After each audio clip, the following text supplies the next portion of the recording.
That's. I can feel that all's not well in your heart,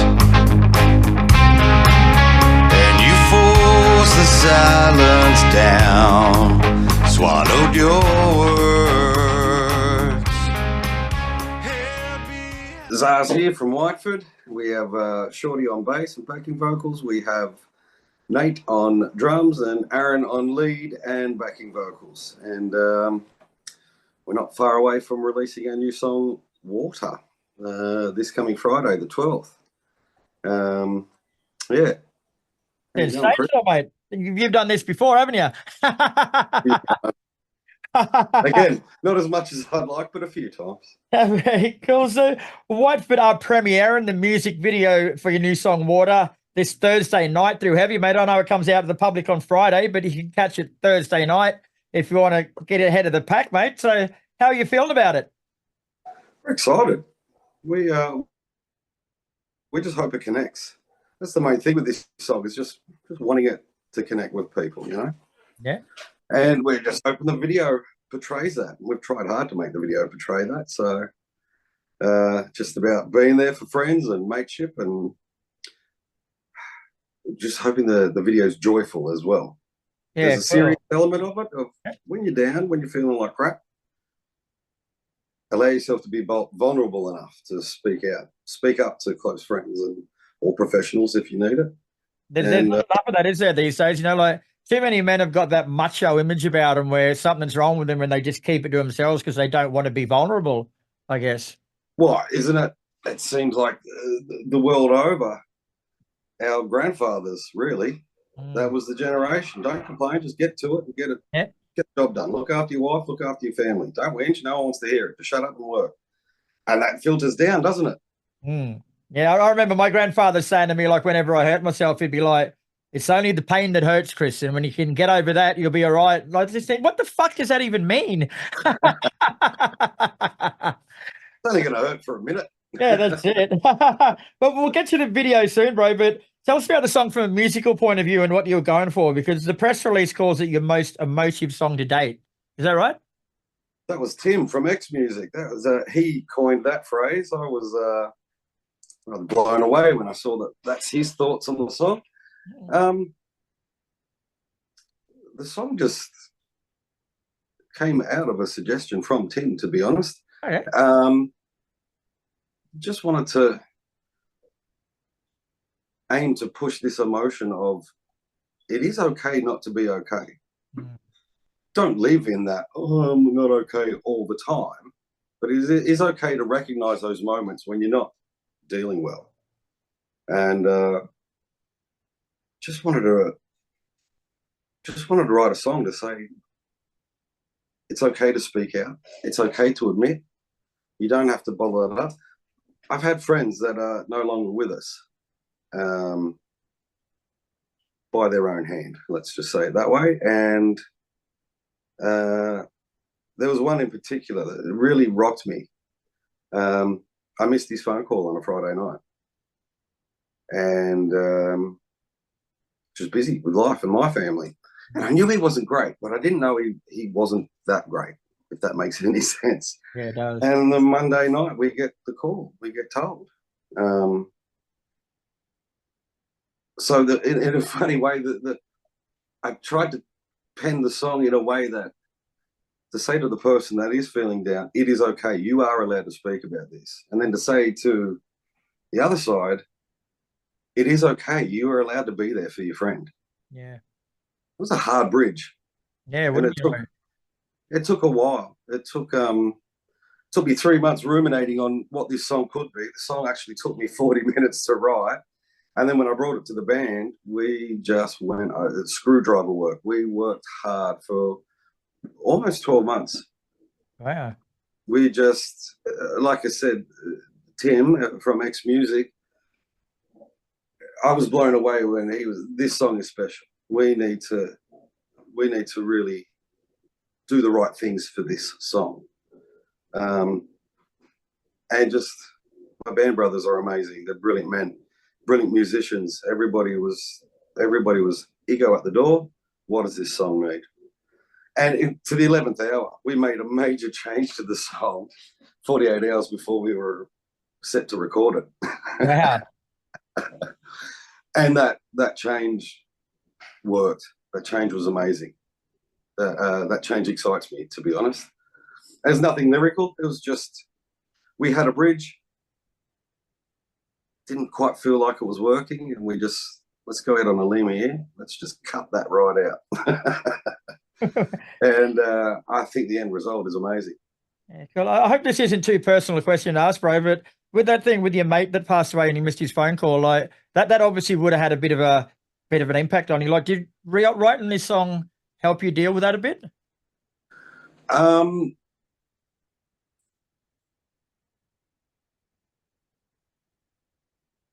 It helped me understand that what ultimately happened wasn't my fault. Wasn't because I missed his phone call. I'm not the only one. He tried to ring a few people. The thing is, I owned a mowing business at the time, and I thought, oh, we were a month out from my wedding, and I was like, oh, he's just ringing about his bloody lawn. I'll call him over the weekend. And life happened, and I didn't call him back. And that took me quite a few years, to the point of finishing this song,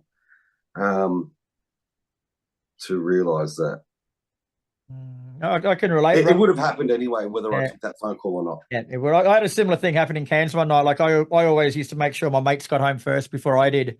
And there's one night we were at the casino at 5 o'clock in the morning. There's just me and one other mate left, Jason. And then the taxi was there. And I said, man, you jump in the taxi, off you go. And he's going, no, you go first. And like he insisted. So I went.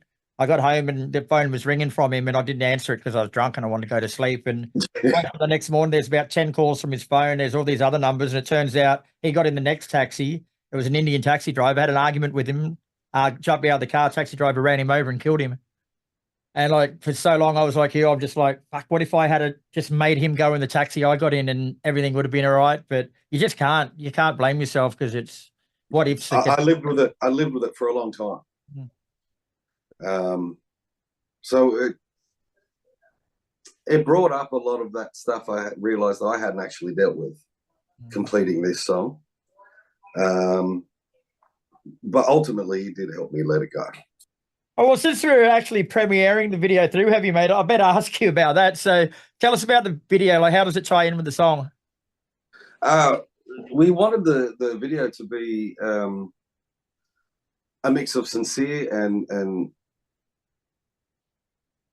sort of conversational in a way. Even though the song's not conversational, we want to present, but we also wanted joy and life and celebration. As in,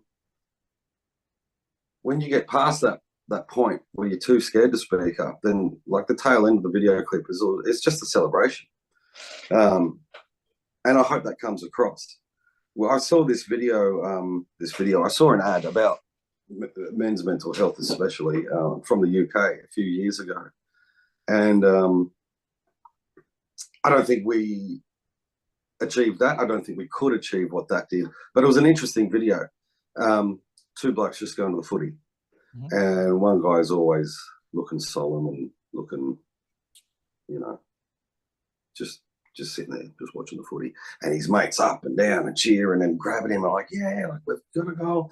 And then all the words are coming up. They're talking about men's mental health and people taking themselves off this planet. And then the end of the ad, it was just so engaging. I watched the thing like 4 times in a row. At the end of the ad, you find out that it's the guy that seemed happy. Yeah, wow. He was faking all that just to get by. And he was the one who went, I can't deal with this. And the end of the ad is the guy who's looking serious, and the guy you just instantly assume is the guy who's struggling with life, puts his mate's jersey on the seat and just like, oh, yeah, people like that. And if you don't personally know people like that, look at the things like, I wish I had prepared. That thing Robin Williams used to say, I was thinking about the exact same Robert Williams, like it's the people that project to the world that everything's okay that are usually the most damaged. Mm. Can't let you in. I can't let you see I'm not coping, because right now I'm liking the fact that I'm making you laugh. Yeah, yeah, making other people laugh to hide your own insecurities. It's a powerful thing. Yeah, yeah. It's really, it's a heavy song. I hope people connect with it. You know, as a kid, I used to love the songs. I remember the first time I heard The Cure, Wish, teenager.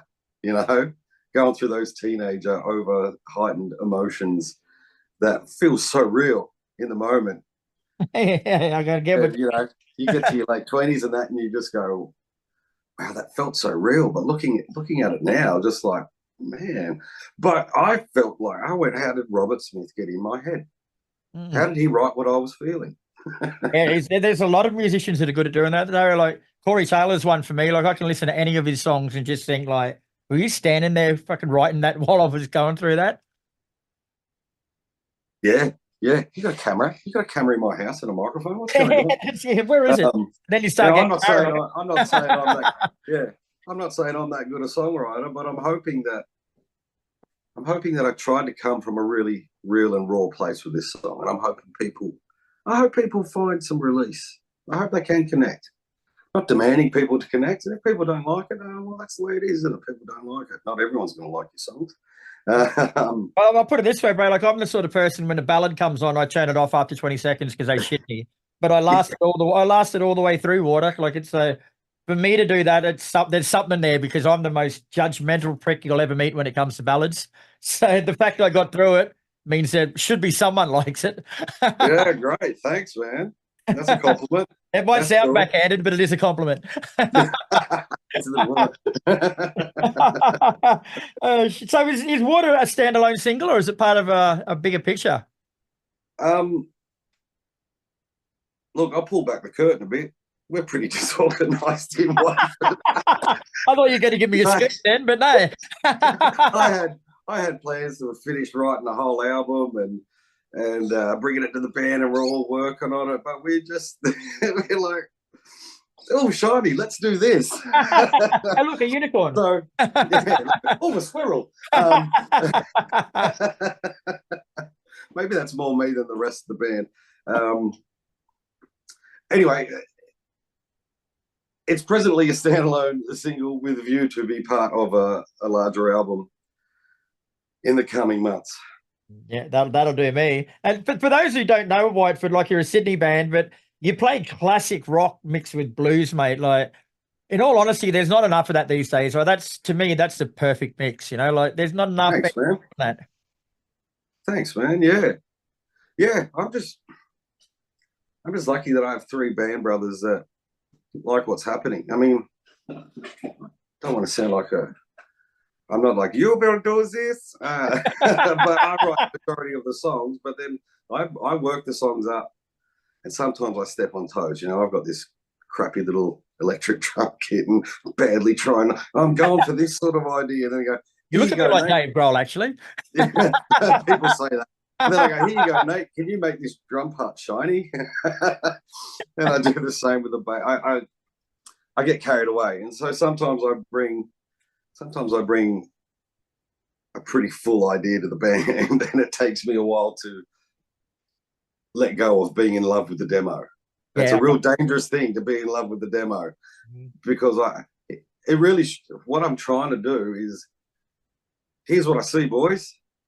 Have at it. Yeah. Let's your heart's going like, don't fucking touch it. Don't fucking touch it. Yeah, because my drummer's freaking amazing. I put him in the top 10 in the country. Inside that top 10. I love my drummer. My bass player is just so thoughtful, shorty. He's just, and musical. And, you know, if on the demo, as I do, if I'm overplaying something, I think you're overplaying there. Does that really need to happen like that? And it sucks when I'm in love with that bass line.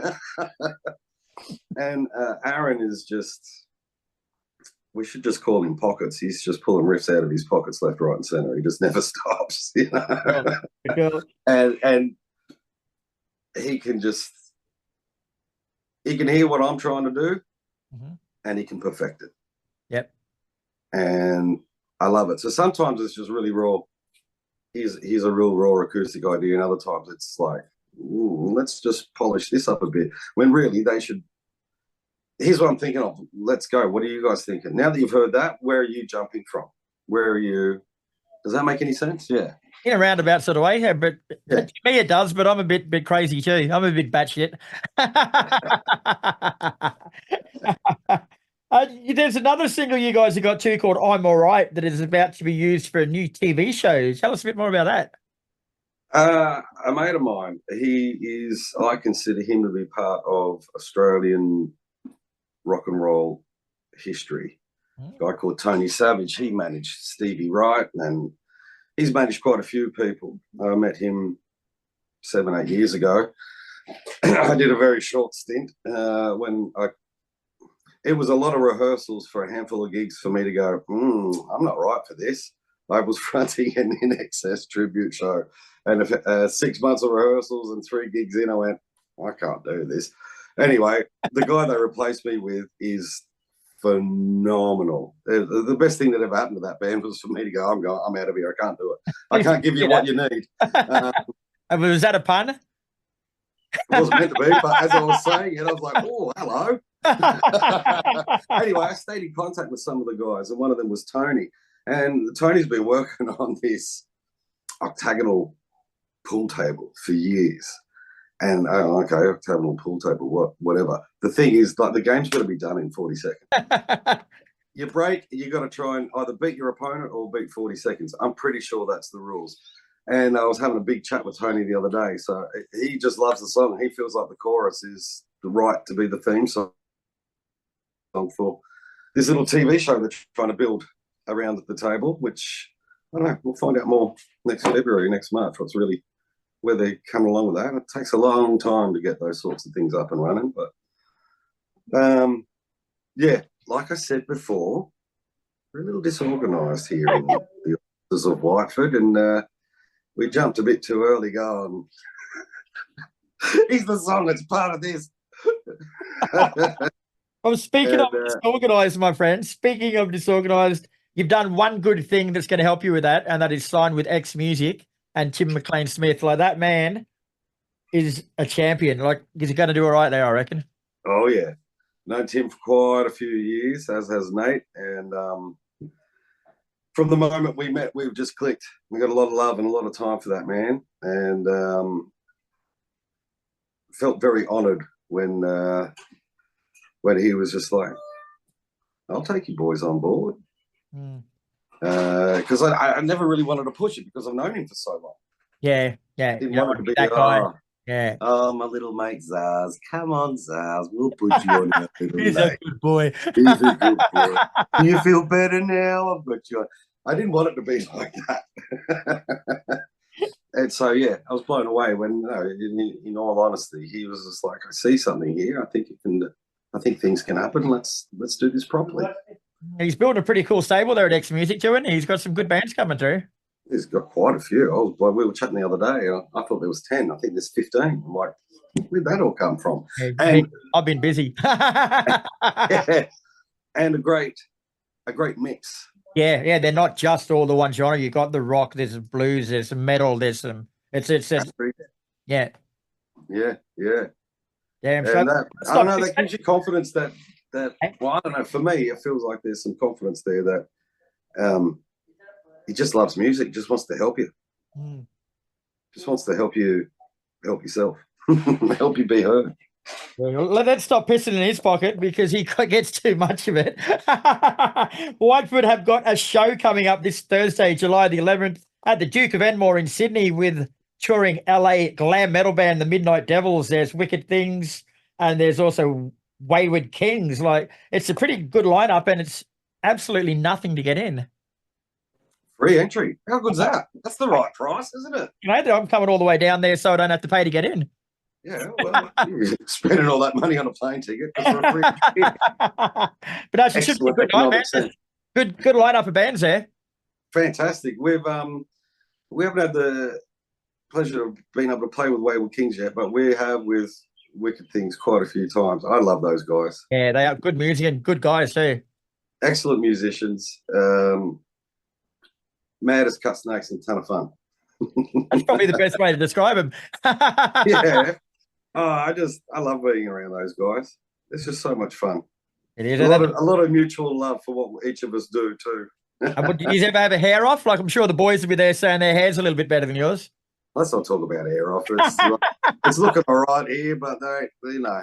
You wait till you see the Midnight Devils. Speaking of hair, mate, they're gonna put everyone to shame. Yeah.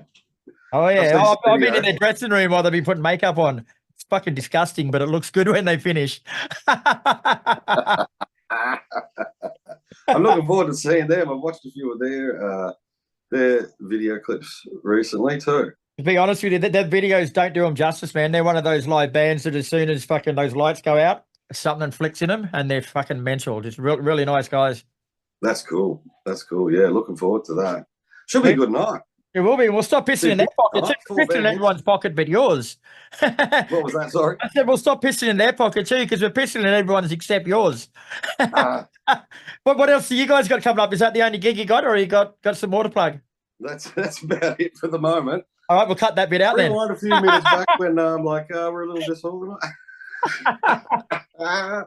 Oh, fantastic. Shit up, bro. All right, well, I gotta Look, you know, I'm a dude who used to mow lawns who thinks he can sing and write a song. So I can only think of one thing at a time. You've got great hair. Oh, thanks. I can feel that all's not well in your heart, and you force the silence down, swallowed your words.